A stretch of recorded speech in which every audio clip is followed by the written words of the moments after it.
extraordinary man.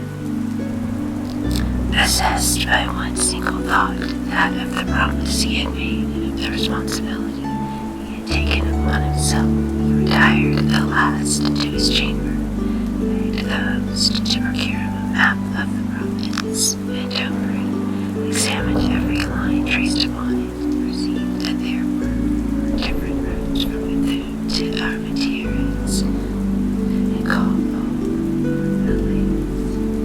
the Legend and Grimond, but singing and Musketon presented themselves and received clear, positive, and serious orders from Athos. They were to set out for Armentieres the next morning at daybreak, and to go to Armentieres each by a different route. Legend, the most intelligent of the four, was to follow that by which the carriage had gone, upon which the four friends had fired, and which was accompanied, as may be remembered, by Rochefort's servant. Athos set the lackeys to work first because, since these men had been in the service of himself and his friends, he had discovered in each of them different and essential qualities. Then the lackeys who asked questions inspire less mistrust than masters, and meet with more sympathies among those they address. Besides, Milady knew the masters and did not know the lackeys well. On the contrary, the lackeys knew Milady perfectly well. All four were to meet the next day at 11 o'clock if they had discovered Milady's retreat. 3 were to remain on guard. The 4th was written to return to Bethune to inform Athos and serve as a guide to the 4 friends. These dispositions arranged, the lackeys retired. Athos then arose from his chair, girded on his sword, enveloped himself in his cloak, and left the hotel. It was nearly 10 o'clock. At 10 o'clock in the evening, it is well known, the streets in provincial towns are very low frequented. Athos, nevertheless, was visibly anxious to find someone who could ask a question. At noon, even a belated passenger went up to him and spoke a few words to him. The man he addressed in Chirac went to her, and he answered the musketeer by an indication. Athos offered them a half a pistole to accompany him, but the man refused. Athos then plunged into the street the man had pointed to with his finger, but arriving at one crossroads, he stopped again, visibly embarrassed. Nevertheless, as the crossroads offered him a better chance than any other place of meeting somebody, he stood still. In a few minutes, a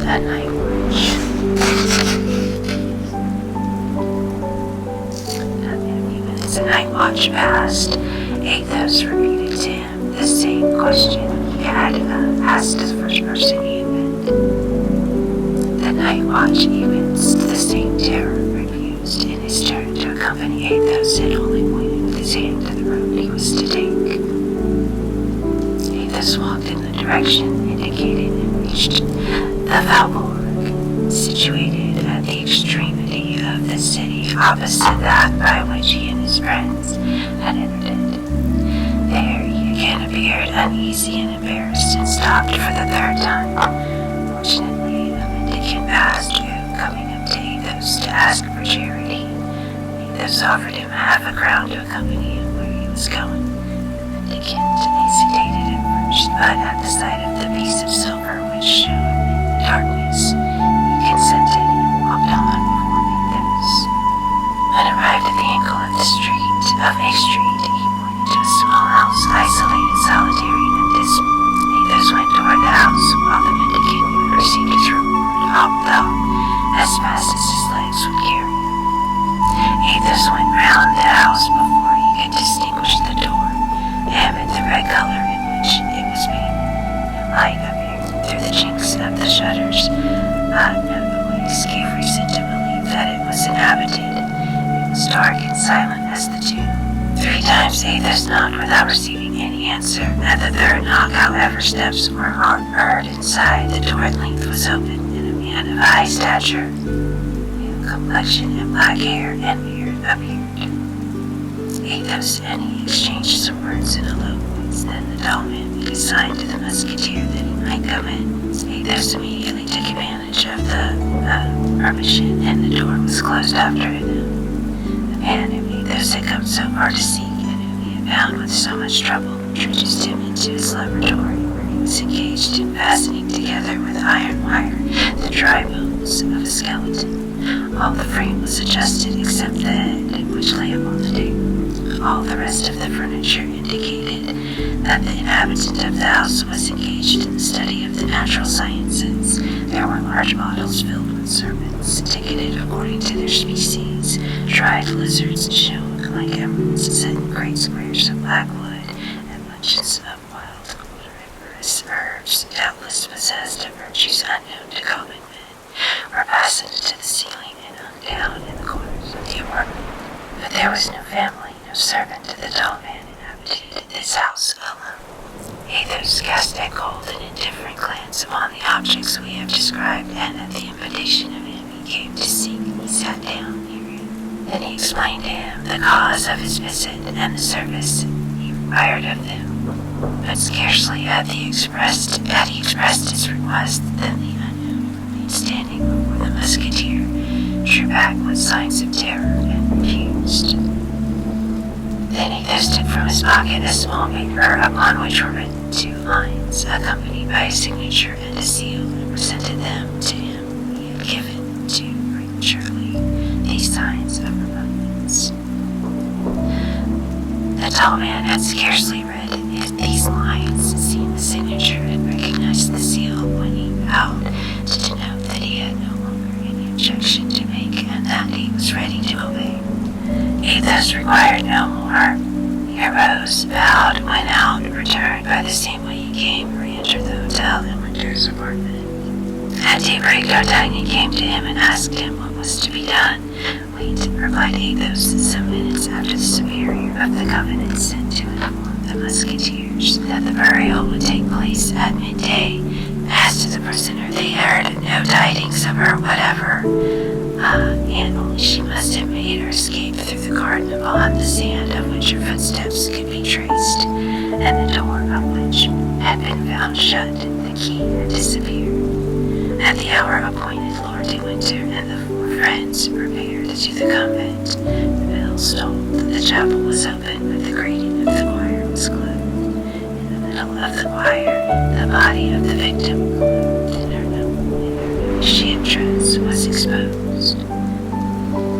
On each side of the choir and behind the gratings opening up the convent was assembled the whole community of the Carmelites, who listened to the divine service and mingled their chants with the chants of the priests, without seeing the profane or being seen by them. At the door of the chapel, D'Artagnan felt his courage fail again and returned to look for Athos, but Athos had disappeared. Faithful to his mission of vengeance, Athos had requested to be conducted to the garden.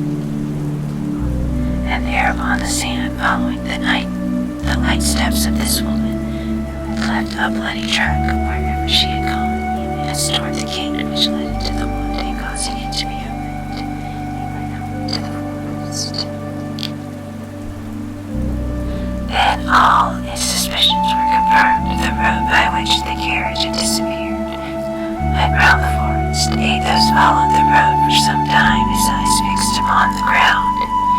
Slight stains of blood which came from the wound inflicted upon the man who accompanied the carriage as a courier, or from one of the horses, were to be seen on this road. Slight stains of blood which came from the wound inflicted upon the man who accompanied the carriage as a courier, or from one of the horses, were to be seen on the road at the end of about 3/4 of a league, within 50 paces of Vestibert. A larger blood-stained appeared. The ground was trampled by horses. Between the forest and this accursed spot, a little behind the trampled ground, was the same track of small feet as in the garden. The carriage then had stopped here. At this spot, Milady had come out of the wood and got into the carriage. Satisfied with this discovery, which confirmed all his suspicions, Athos returned to the hotel and found Planchet impatiently waiting for him. Everything was as Athos had foreseen. Planchet had followed the road, Like Athos, he had discovered the stains of blood. Like Athos, he had remarked the spot where the horses had stopped, but he had gone further than Athos, so that at the village of Estimert, while drinking at an auberge, she had learned, without asking a question, that the evening before, at about 8:30, a wounded man who accompanied a lady traveling in a post-chaise had been obliged to stop, being unable to go any further. The wound was attributed to thieves who had stopped the chaise in the wood. The man remained in the village. The lady had had a relay of horses and continued her journey. Blanche went in search of the postillion who had driven her, and found him. He had taken the lady as far as Fromelles, and from Fromelles she set out for Armentières. Blanche took the crossroad, and by 7 o'clock in the morning he was at Armentières. There was but one hotel, that of the post.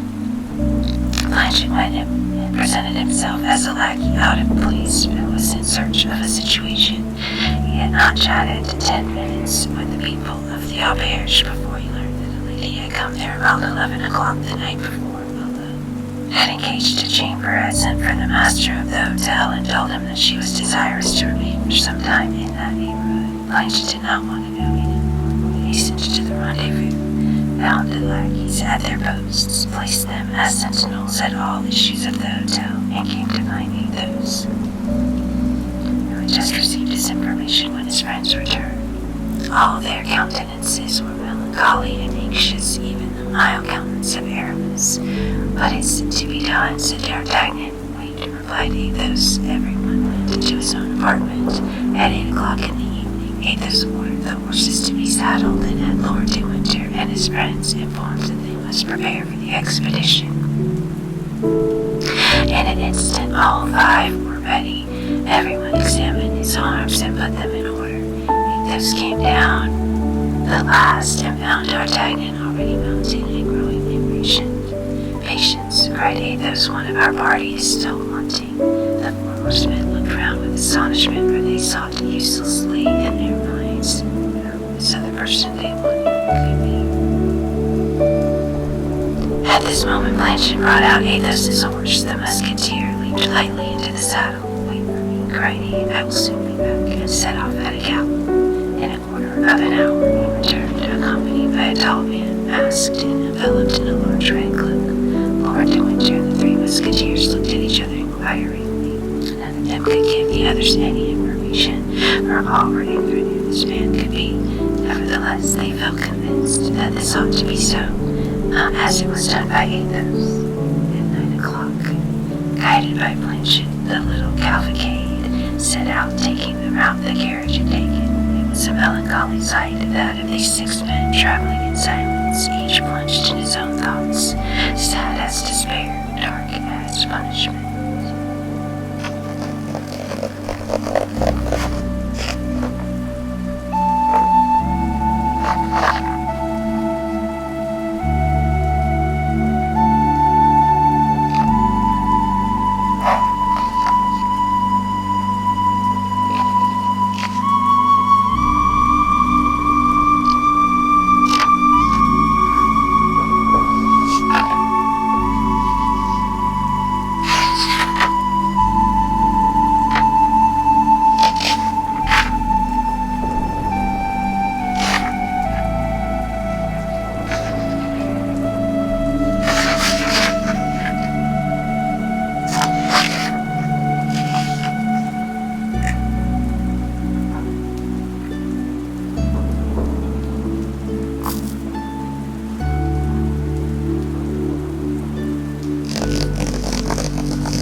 was a stormy and dark night. Vast clouds covered the heavens, concealing the stars. The moon would not rise much before midnight.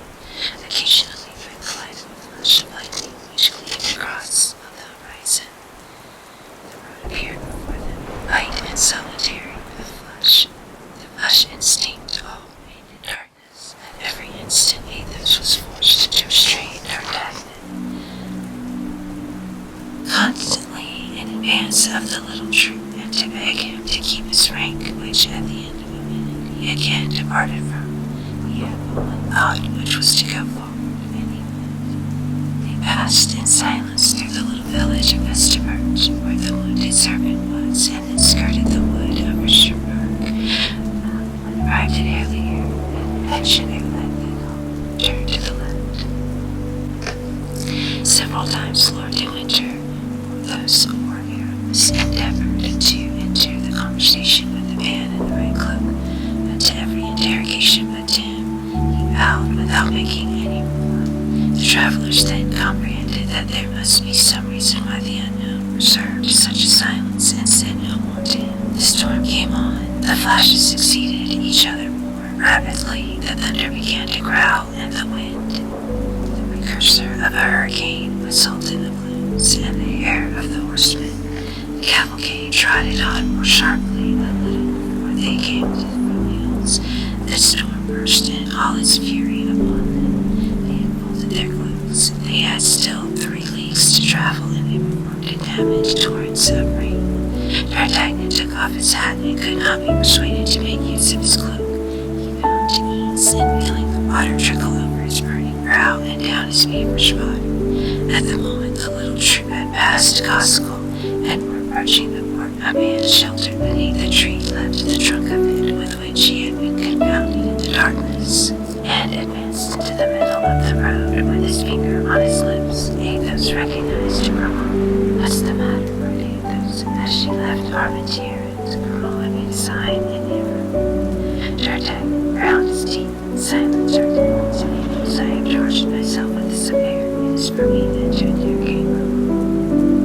"Where is she?" asked Athos. Grimaud stretched out his hands in the direction of lies. "Or for me?" asked Athos. Grimaud showed his master his warning for men. "Oh, asked Athos. Grimaud made a sign that she was. "Gentlemen," said Athos, "she is alone, within half a league of us, in the direction of the river." "That's well," said D'Artagnan. "Lead us on, Grimaud." And Grimaud took his course across the country and acted as a guide to the cavalcade. At the end of about 500 paces, they came to a rivulet which they forded. By the aid of the lightning, they could perceive the village of Ennick. "Is she there?" said D'Artagnan. Asked D'Artagnan. Athos. Grimaud shook his head negatively. "Silence then," cried Athos, and the troop continued their routes. Another flash of light all around them. Grimaud extended his arm, and by the splendor of the serpent to the fire, they distinguished a little isolated house on the banks of the river within 100 paces of the fair. "This is the place," said Athos. At this moment, a man who had been crouching in a ditch jumped up and came toward them. This was Caton. His finger to the window with the light in it. "She's there," said he. "And was he?" asked Athos. While I kept my eye on the window, he guarded the door. "All is well," said Athos. "You are good and faithful servants." Athos sprang from his horse, gave the bridle to Grimaud, and advanced toward the window after having made a sign to the rest of the troop to go toward the door. The little house was surrounded by a low, set hedge of 2 or 3 feet high. Athos sprang over the edge and went up to the window, which was without shutters, but had the half curtain drawn closely. He got upon the skirting stone to enable him to look over the curtain. By the light of the lamp he saw, enveloped in a mantle of a dark color, seated upon a joint stool, near the dying embers of a fire. Her elbows were placed upon a mean table, and she leaned her head upon her 2 hands, which were white as ivory. He could not distinguish her countenances, but a sinister smile passed over the lips of Athos. He could not be deceived. It was the woman he saw.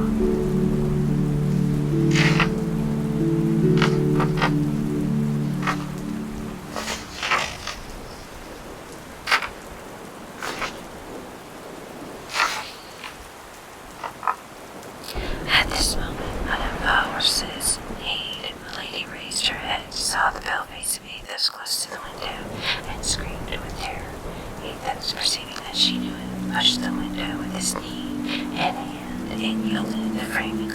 broke into shivers, and Athos, like the spectre of vengeance, sprang into the room. Milady rushed to the door and opened it, but still more pale and menacing than Athos, D'Artagnan stood on the sill of it. Milady drew back, uttering a cry. D'Artagnan believed she might have means of flight, and feared she should escape. Drew a pistol from his belt, but Athos raised his hand. "Put back that weapon, D'Artagnan," said he. "This woman must be judged, not assassinated. Wait but a little, my friend, and you shall be satisfied. Come in, gentlemen." D'Artagnan obeyed, for Athos had the solemn voice and the powerful gesture of a judge sent by the Lord himself. Behind D'Artagnan entered Porthos, Aramis, Lord de Winter, and the man in the ring. The four lackeys guarded the door, and Milady sunk into a chair, with her hands extended, as if to conjure away this terrible apparition. On perceiving her brother-in-law, an agonized cry of surprise and fright burst from her lips. "What do you want?" screamed Milady. Said Athos, Charlotte de Butts, and first was called Countess de LOFI, and afterward Lady de Winter, Baroness de Sheffield. "That is I, that is I," Milady in extreme terror. "What do you want?" "I want to judge you according to your crime," said Athos. "You shall be free to defend yourself, justify yourself if you can. Monsieur D'Artagnan, it is for you to accuse her first."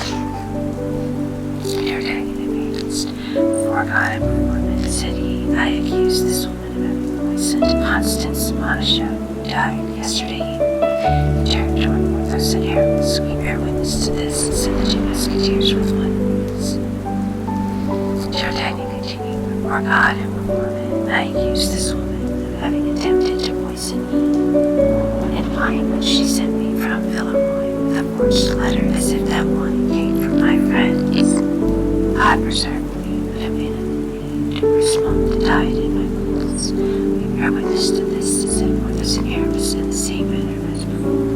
"Before God and before men, I accuse this woman of having urged me to murder the day once, and of having employed assassins to shoot me, from whom I was again preserved by God's providence, but as none can bear witness to these facts, I attest them myself. I have done." And Monsieur D'Artagnan passed to the other side of the room to Porthos and Aramis. "It is your turn," said Athos. The Baron came forward. "Before God and before men," said he, "I accuse this woman of having been the means of the assassination of the Duke of Buckingham." "The Duke of Buckingham assassinated," cried all present with one voice. "Yes," said the Baron, "assassinated upon receiving the holy letter you wrote. I caused this woman to be arrested and gave her in charge to a loyal servant. She corrupted this man. She placed the poniard in his hand. She made him kill the Duke, and at this moment, perhaps this assassin is paying his head for the crime of this fury." A shudder crept through the frames of the judges at the revelation of such unheard of crime. "That is not all," resumed Lord de Winter. "My brother, who made you his heir, died in 3 hours of a strange disorder, which left living traces behind it all over the body of his sister. How did your husband die?" Porthos and Aramis. "Assassin of Buckingham, assassin of Felton, assassin of my brother. I demand justice upon you, and I swear that if it is not granted to me, I will execute him myself." De Winter ranged himself by the side of D'Artagnan. "Please bring her another accuser." Milady let her head sink between her two hands and endeavored to recall her ideas which rolled about in her. "It is my turn," said Athos, himself trembling as the lion trembles at the sight of the serpent. "It is my turn. I married that woman. She was a young girl. I married her in opposition to the wishes of all my family.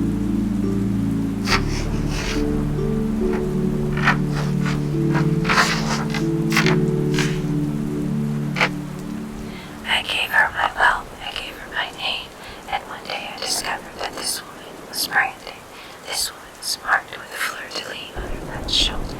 Oh, so I defy you to find any tribunal which pronounced such an infamous sentence against me. I defy you to find him who executed it." "Silence," cried a hollow voice. "It is for me to reply to that," and the man in the red cloak came forward in his turn. "What man is that? What man is that?" cried Milady, suffocated by terror, her hair unknotting and rising from her livid countenance as if alive. All eyes were turned toward this man, or to all except Athos. He was unknown, and even Athos looked at him with as much stupefaction as the rest, for he could not conceive how he could in any way be mixed up with the horrible drama which was then being enabled. After having approached Milady with slow and solemn step, so that the table alone separated them, the unknown took off his mask. Milady for some time examined with increasing terror that pale face, framed in his black hair, beard, and whiskers, the only expression of which was icy impassibility. All at once, "Oh no," cried she, rising and retreating to the very wall. "No, it is an infernal apparition, it cannot be. Help, help," screamed she, turning toward the wall as if she would tear it up with her hands. "Who are you then?" cried all the witnesses of this scene. "Ask that woman," said the man. "See, she knows me." The executioner of a lily, cried Milady with great and wild terror, and clinging with her hands to the wall, took drew back, and the man in the bright cloak remained standing alone in the middle. "Oh, Morgan," cried the miserable woman, falling on her knees. The unknown waited for silence, and then, "I told you so. I was sure she would know. Yes, I am the executioner. This is my history." All eyes were fixed upon this man, whose words were listened to with anxious attention. That woman was born of a young maiden, as beautiful as she is now. She was a man in the convent of the Benedictines of Temple, a young priest of a simple and trustful heart, the duties of the church of that convent. She undertook his seduction and succeeded. She would have seduced a saint. Her vows were sacred in her. Their conviction could not last long without ruining both. She prevailed upon him to leave the country, to fly together, to reach another part of France where they might live at ease, because unknown money was necessary.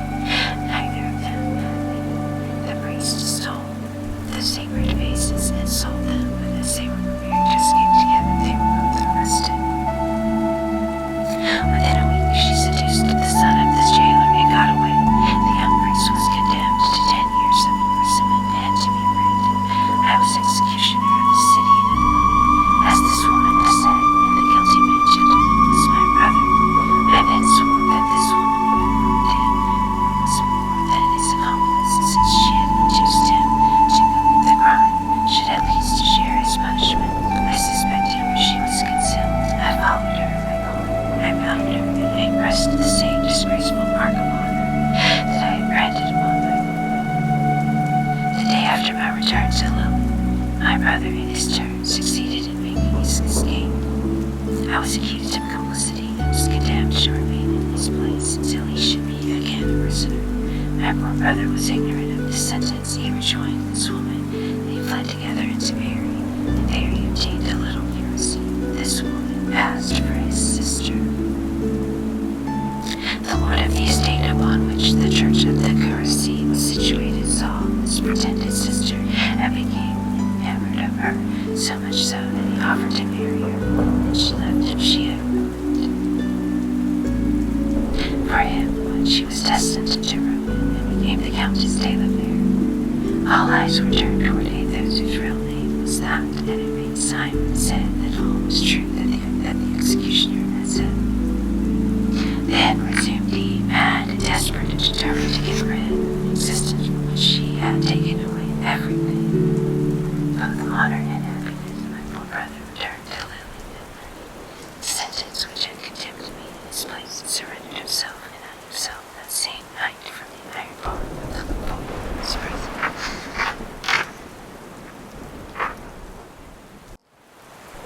To render justice to them who had condemned me, they kept their word. As soon as the identity of my brother was proved, I was set at liberty. That is the crime of which I accuse her. That is the cause of her being granted. Monsieur d'Artagnan, said Athos, what is the penalty you demand against this woman? My lord, the punishment of death, replied d'Artagnan. My lord de Winter, continued Athos, what is the penalty you demand against this woman? The punishment of death, said de Winter. Monsieur, Porthos, and Aramis, again, said Athos. are their judges. What is the sentence you pronounce upon this woman? The punishment of death, replied the musketeers in his turn, all at once. The lady uttered a frightful shriek and dragged herself along several paces toward her judges upon her knees. Athos stretched out his hand toward her. Charlotte Paxton, Countess de la Vere, Lady de Winter, said he, your crimes have wearied men on earth. In God in heaven, you would know any greater sin. For you are condemned, and you shall die. At these words, which left no room, Mr. Sullivan up to her full height and endeavored to speak, but her strength failed her. She felt that a powerful and inflexible hand seized her by the hair and dragged her away as irrevocably as fatality drags. And she did not therefore even attempt to make the least resistance and went out of the cottage. Lord de Winter, D'Artagnan, Athos, Porthos, and Aramis went out close behind her, and the executioner. The lackeys followed their masters, and the chamber was left solitary with its broken window, its open door, and its smoky lamp burning dimly on the table.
Chapter 66, Execution.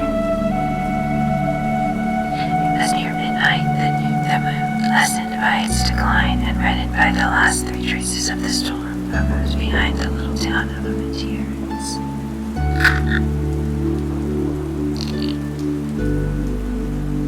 Which showed against its pale light the dark outline of its houses and the outline of its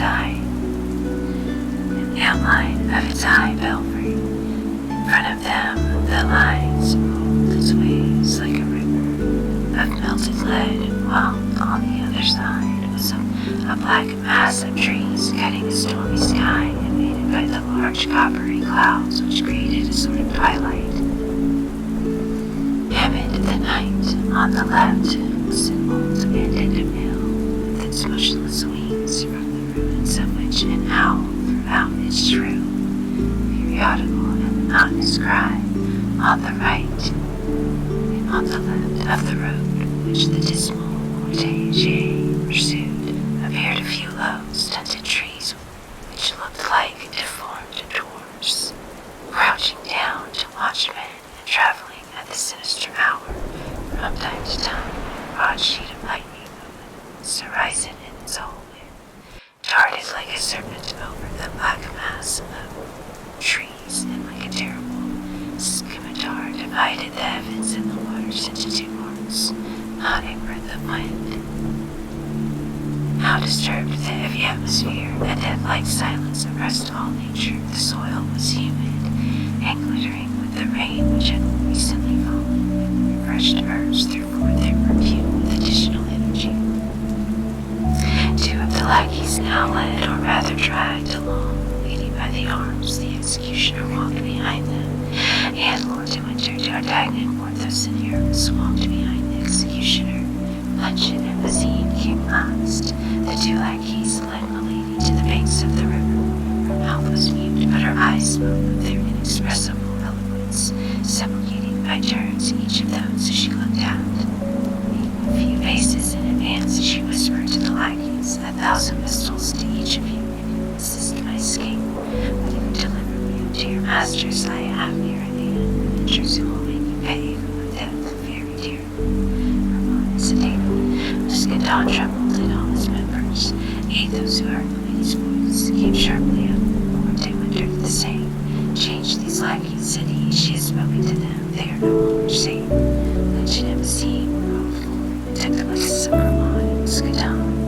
Then when they arrived on the banks of the river, the executioner approached Milady and found her hands and feet. Then she broke silence to cry out, "You are base cowards, miserable assassins, 10 men combined to murder one woman. Where I am not saved, I shall be avenged." "You are not a woman," said Athos quickly and sternly.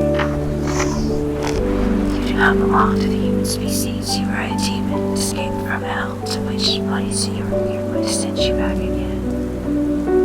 "Ah, you virtuous men," said Milady, "but please do remember that he who shall touch a hair on my head is himself an assassin. The executioner can kill, madam, without being on that account an assassin," said the man with the clutch, striking him on his immense sword.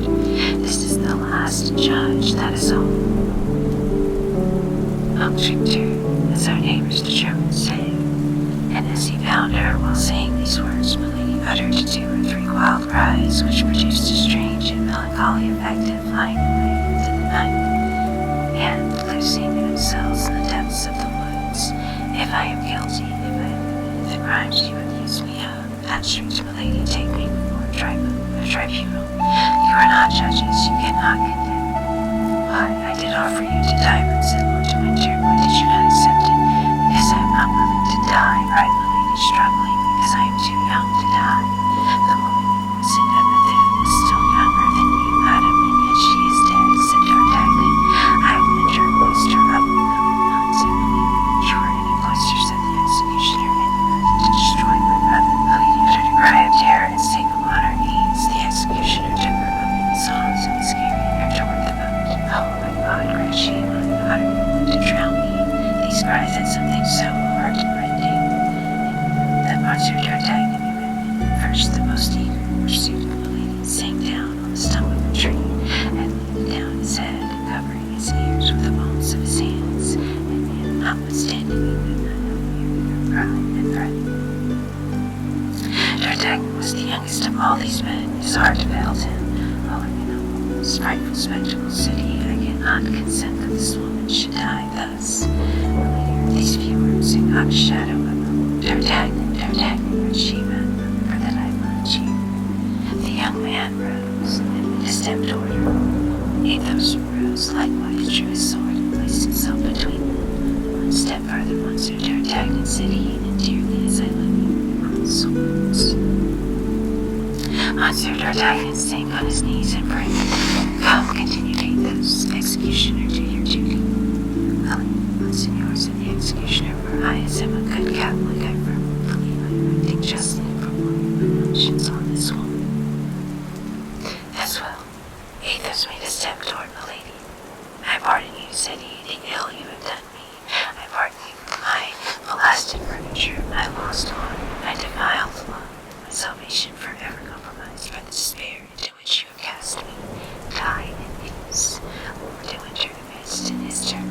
"I pardon you," said he, "the poisoning of my brother, the assassination of his Grace the Duke of Buckingham. I pardon you the death of poor Felton. I pardon you the attempts upon my own person. Die in peace." And I said, "Monsieur D'Artagnan, pardon me, madam, for having by a trick unworthy of a gentleman provoked your anger, and I in exchange pardon you the murder of my poor love and my vengeance against me. I pardon you, and I weep for you. Die in peace. I have almost murmured, Milady, in which I must die." And she rose up herself and cast around her one of those piercing looks which seemed to dart from an eye of flame. She saw nothing, she listened, and she heard nothing. "Where am I to die?" said she. "On the bank by the executioner." He placed her in the boat, and as he was going to set foot in it himself, Athos handed him a pursuit of gold.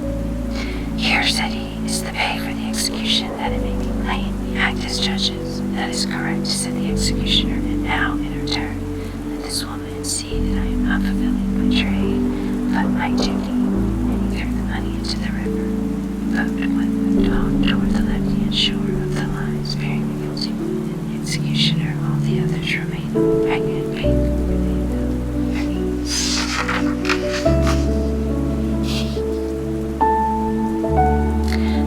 glided along the ferry room under the shadow of a pale cloud which hung over the water at the moment. The troop of friends saw and gave the opposite bank.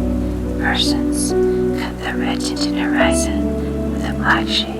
A lady during the passage had contrived to untie the cord which fastened her feet. On coming near to the bank, she jumped lightly on shore and took to flight. But the soil was moist. On gaining the top of the bank, she slipped and fell upon her knees.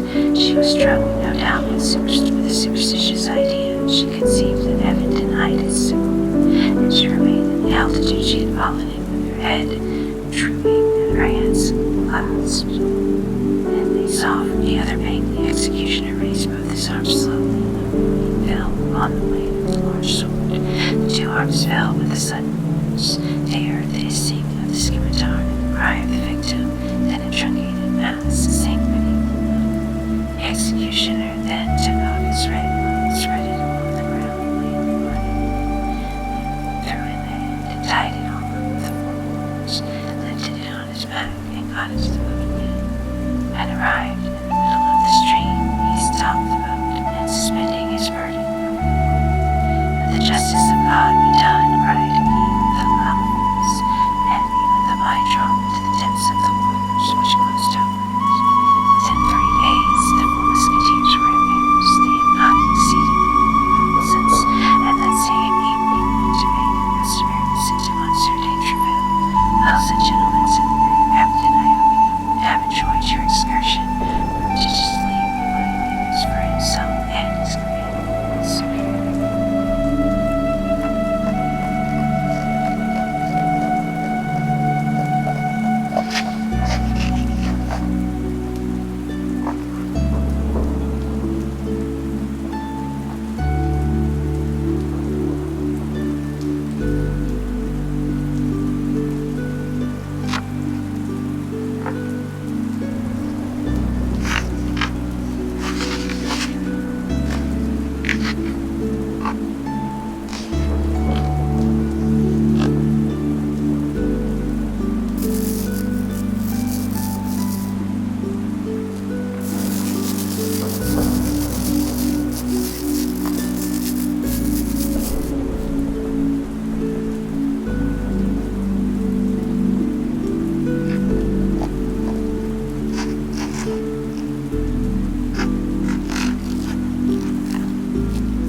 Chapter 67, Conclusion. On the 6th of the following month, the king, in compliance with the promise he had made the cardinal to return to La Rochelle, left his capital still in amazement at the news which began to spread of Buckingham's assassination. Although warned that the man she had loved so much was in great danger, when his death was announced to her, unbelief without and even exclaimed, "It is false, he has just written to me." But the next day she was obliged to receive this fatal intelligence as true. A Lord detained in England, as everyone else had been, by the orders of Charles I, arrived and was the bearer of the Duke's last dying present to the Queen. The joy of the king was great. He did not even give himself the trouble to dissemble it, and displayed it with affection. Like all weak minds, was miserably wanting in generosity. The king soon again became dull and indisposed. His brow was not one of those that are clear for long together. He felt that by returning to his camp he was about to resume the state of slavery. Nevertheless, he did return. The cardinal was for him the fascinating serpent, and he was the bird which flies from branch to branch without being able to escape. The return to La Rochelle, therefore, was profoundly dull. Our 4 friends in particular astonished their comrades. They traveled together side by side with spiritless eyes and heads depressed. Athos alone, from time to time, raised his expensive brow, a flash kindled in his eyes, and a bitter smile passed over his lips. Then, like his comrade, he sank again into his reverie. As soon as the escort arrived in any city when they had conducted the king to his quarters, the 4 friends either retired to their homes, to some secluded cabaret where they drank nobly. They only conversed in a low voice.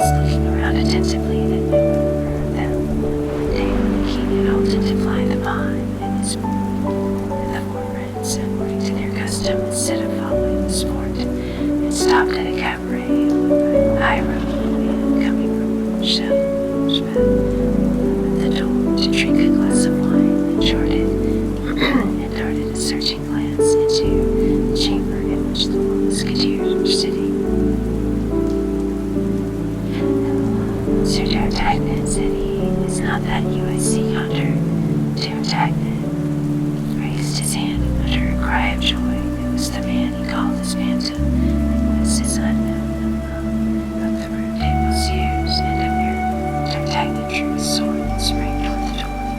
This time, instead of avoiding him, the unknown jumped from his horse and advanced to meet D'Artagnan. Ah, monsieur, said the young man, I have met with you then, at last. This time I will answer for you. You shall not escape me. Neither it is in my intention, monsieur, for this time I was seeking you. In the name of the king, I arrest you. How would you say, D'Artagnan, I say that you must surrender your sword to me, monsieur, and that without resistance the safety of your head depends upon your compliance. Then demanded D'Artagnan, lowering the point of his sword, but without yet surrendering it. I am the Chevalier de Richelieu, answered the other.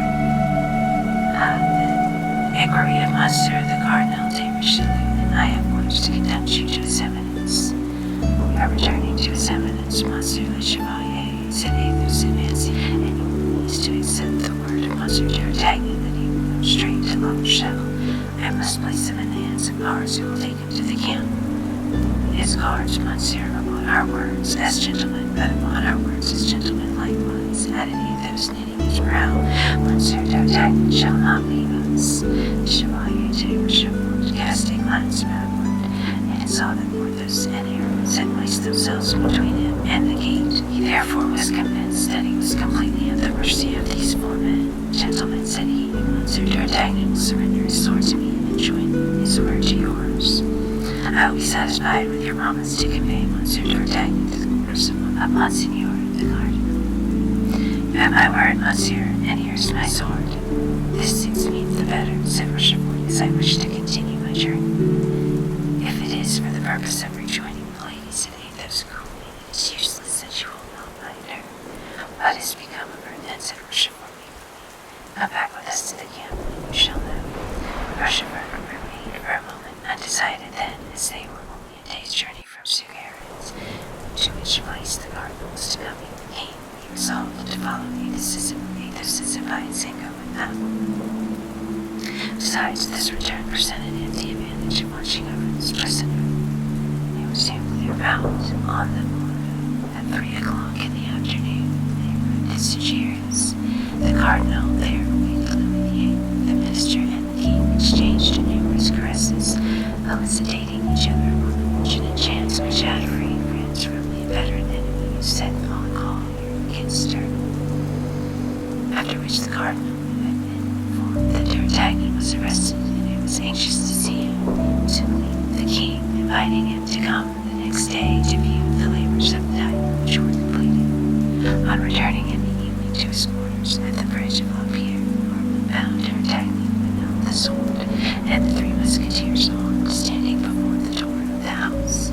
This time, as he was well attended, he looked at them sternly and made a sign with his eyes, and D'Artagnan to follow. D'Artagnan obeyed. We shall wait for you, D'Artagnan, said Athos, loud enough for the cardinal to hear him. His eminence bent his brow, stopped for an instant, and then kept on his way without uttering a single word. D'Artagnan entered after the cardinal, and behind D'Artagnan the door was guarded. His eminence went to the chamber which served him as a closet and made a sign to Richelieu to bring the young musketeer. Richelieu obeyed and retired. D'Artagnan remained alone in front of the door. This was the second interview with Richelieu, and the afterward confessed that he felt well sure it would be his last. Richelieu remained standing, leaning against the mantelpiece, and a table was between him and D'Artagnan. Monsieur, said the cardinal, you have been arrested by my orders, so I have been informed, Monseigneur, that you know why, and Monseigneur, the name for which I could be arrested is still unknown to your eminence. Richelieu looked steadfastly at the young man. Indeed, said he, what does that mean? And Monseigneur will have the goodness to tell me, in the first place, what crimes are imputed to me,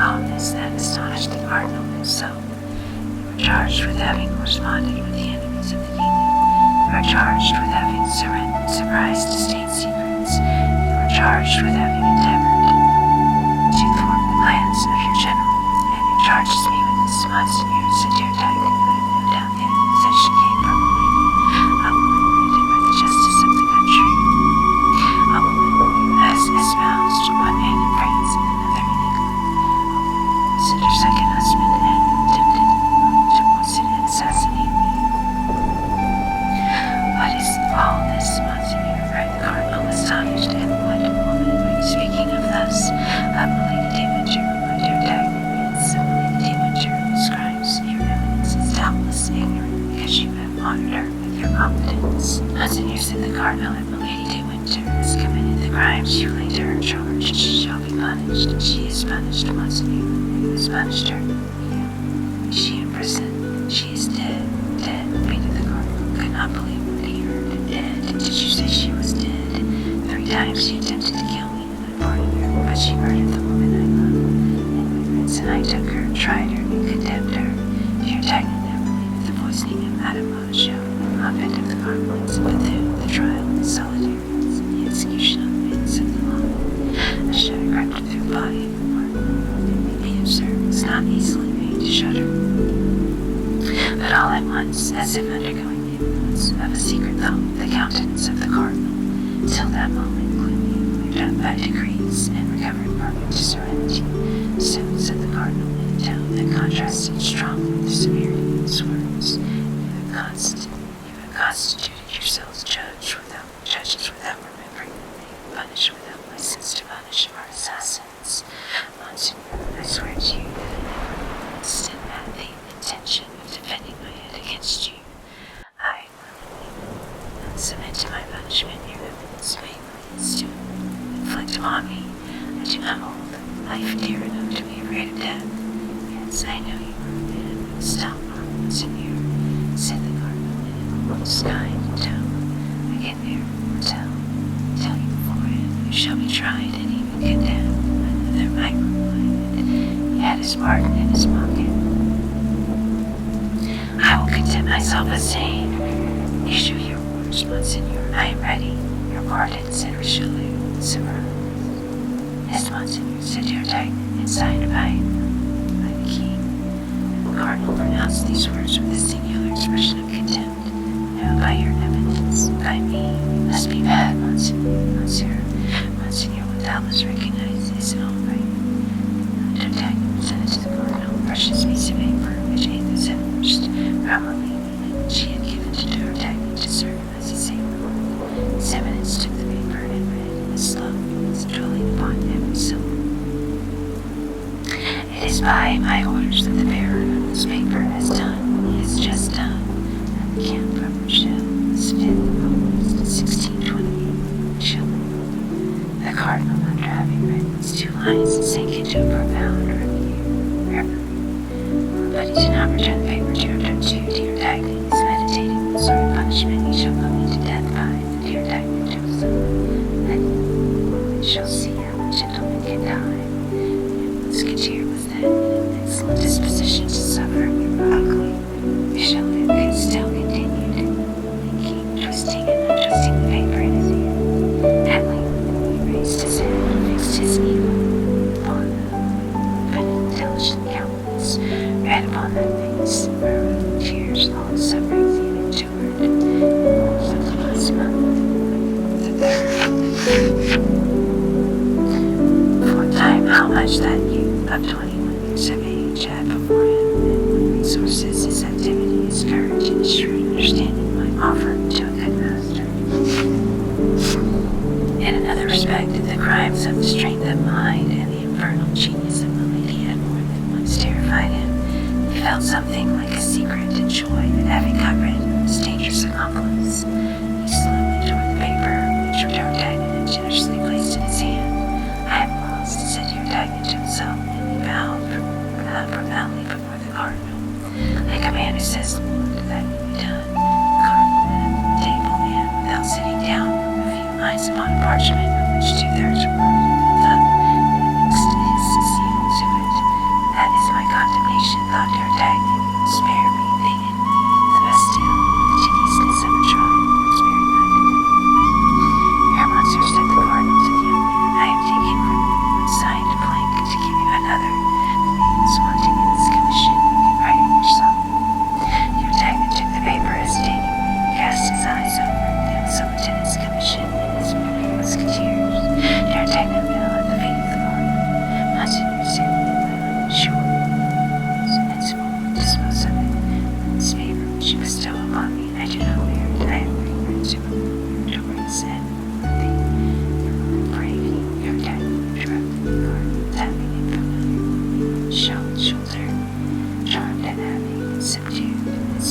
its nature.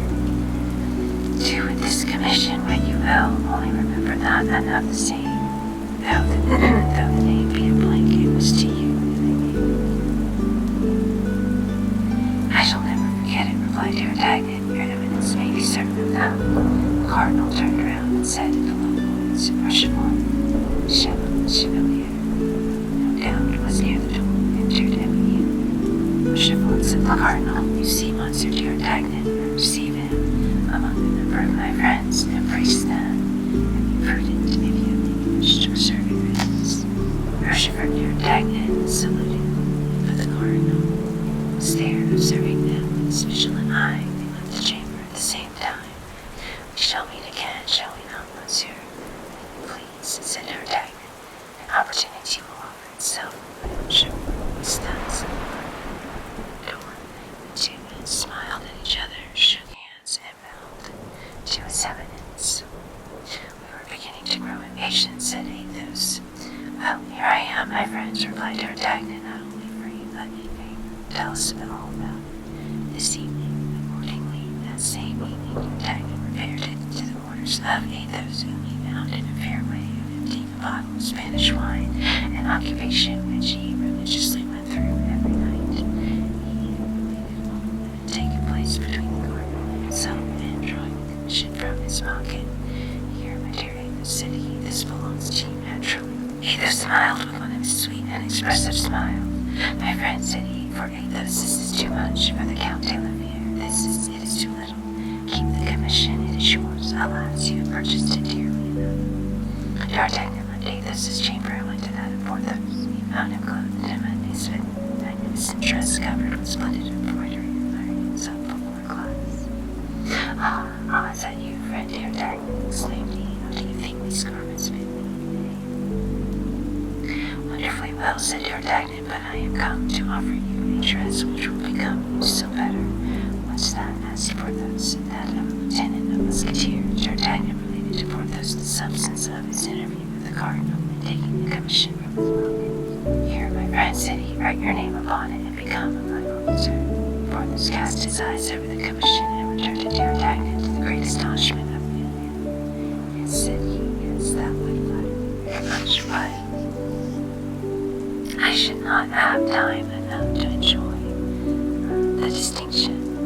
During our expedition to Bethune, the husband of my Duchess died, so that my dear friend, the coffer of the defunct, holding out his arm, I should not have time enough to enjoy the distinction. During our expedition to Bethune, the husband of my Duchess died, so that my dear friend, the coffer of the defunct, holding out his arms to me, I shall marry the widow.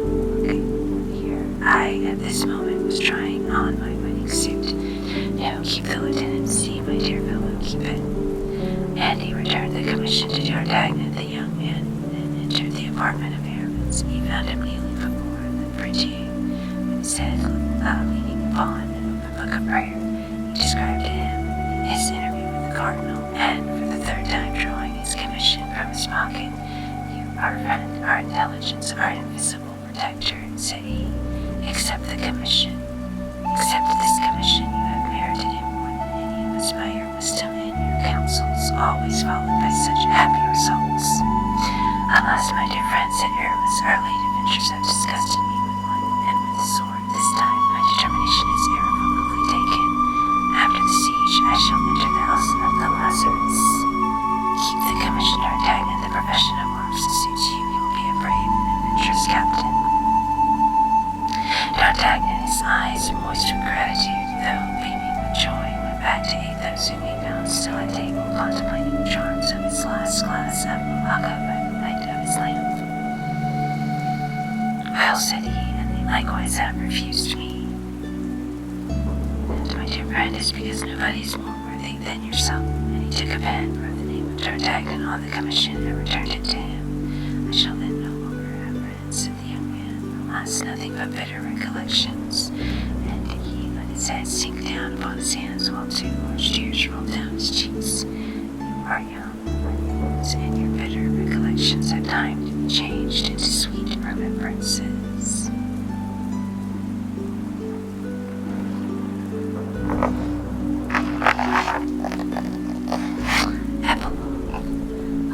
Rochelle, deprived of the assistance of the English fleet and of the reinforcements promised by Buckingham, surrendered after a siege of a year.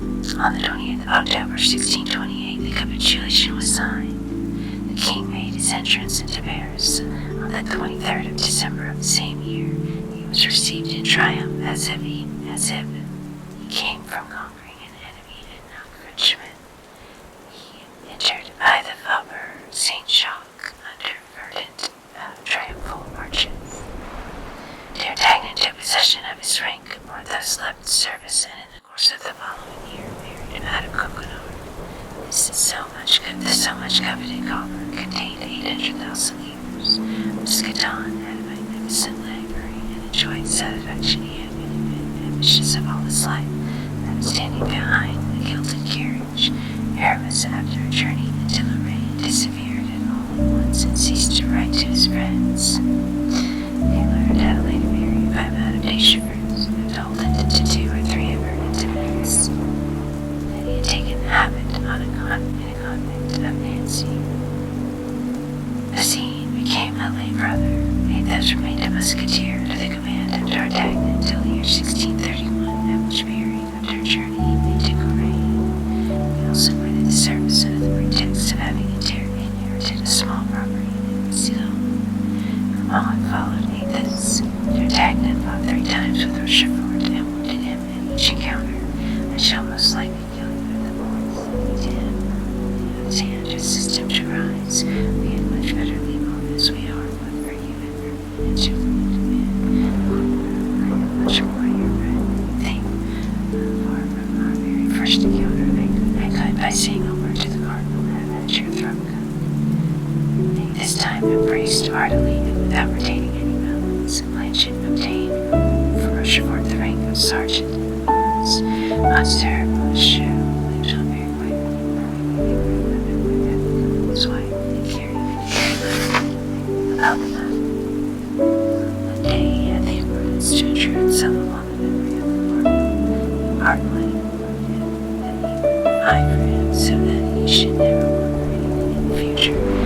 Having been admonished him, having left his house at 7 o'clock in the evening to go to the Louvre, never appeared again. In the Monsieur, who seemed to be the best informed, was that he was fed and lodged in some royal castle at the expense of his generous eminence. The further fascinating exploits of adventures of D'Artagnan and the Three Musketeers will be found in the book entitled 20 Years After. Made it to the end of the Three Musketeers. Check out that soundtrack, which I think just got authors listed here. It's like a directory, and they have published by this publisher, so it's like I guess advertising of books.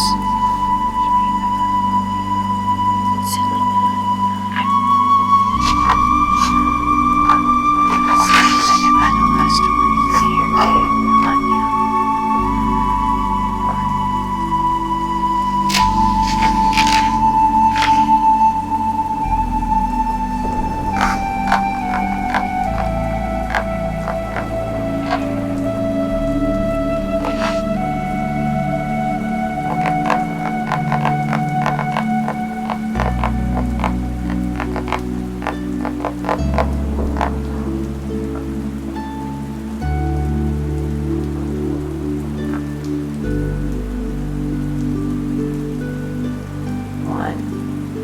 Thank you so much, everyone, for watching this video. I hope you got lots of